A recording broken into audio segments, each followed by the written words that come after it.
საბოლოო ჯამში რა ემოციებსაც განიცდით, მსგავს ემოციებს და გარემოებებს იზიდავთ. ანუ, თუ აღფრთოვანებული ხართ რაიმეთი, გსურთ, თუმცა გგონიათ დიდი და მიუღწეველი, რაღაც განსაკუთრებული.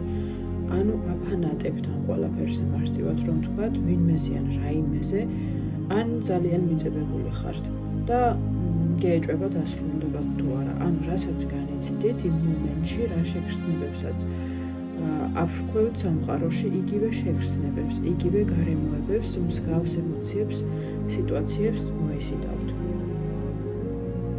ამას ჯობია დააფასოთ საკუთარი თავი, გქონდეთ მემხებლობა და დაიჯეროთ, რომ ყოველივე საუკეთესოს იმსახურებთ.